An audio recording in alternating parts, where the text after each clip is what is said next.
শান্ত হও প্রকৃতি, হাত জোড় করে দুর্গাপুর ব্যারেজকে প্রণাম করলেন মুখ্যমন্ত্রী মমতা বন্দ্যোপাধ্যায়। এই ভিডিও সোশ্যাল মিডিয়ায় ভাইরাল হয়ে গিয়েছে, মন কেড়ে নিয়েছে নেটিজনদের একাংশের। সোমবার পূর্ব বর্ধমানে প্রশাসনিক বৈঠক সেরে বন্যা পরিস্থিতি পরিদর্শন করতে বাঁকুড়ায় আসছিলেন মুখ্যমন্ত্রী। মাঝপথে দুর্গাপুর ব্যারেজে গাড়ি থেকে নেমে পড়েন, চলে যান ব্যারেজের ধারে।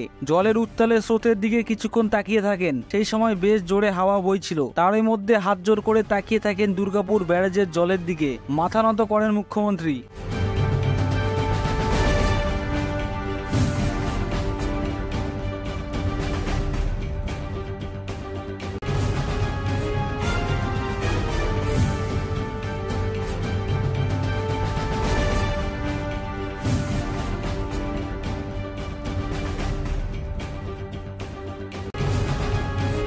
তারই মধ্যে বন্যা পরিস্থিতি তৈরির জন্য লাগাতার দামোদর ভ্যালি কর্পোরেশনকে দুষে চলেছেন মুখ্যমন্ত্রী। মঙ্গলবার বীরভূমে বোলপুর গিয়েও ডিভিসিকে আক্রমণ শানিয়েছেন। বোলপুরে প্রশাসনিক বৈঠকের পরে মমতা সাফ জানান, ডিভিসি যদি কলকাতা থেকে সদর দপ্তর সরিয়ে নিয়ে যেতে চায় তাহলে নিয়ে যাক, তাতে তার কিছু যায় আসে না। রীতিমতো কড়া সুরে মুখ্যমন্ত্রী জানান, কলকাতায় সদর দপ্তর রেখে দেবে, আর এদিকে কলকাতার মানুষের কথায় গুরুত্ব দেবে না। পশ্চিমবঙ্গে জল ছেড়ে দেবে, পশ্চিমবঙ্গের মানুষকে মারবে। কোনো বিল্ডিং এর থেকে মানুষের পানের দাম অনেক বেশি বলে জানান মুখ্যমন্ত্রী।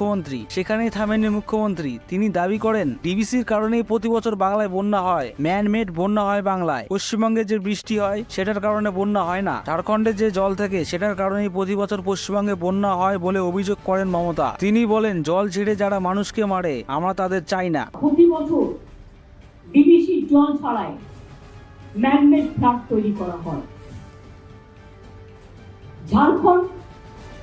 ঝাড়খণ্ডে বৃষ্টি হলে আমাদের চিন্তা হয়, বাংলার বর্ষায় বাংলায় বন্যা হয় না। ঝাড়খণ্ডের জলে প্রতি বছর বাংলায় বন্যা করা হয়।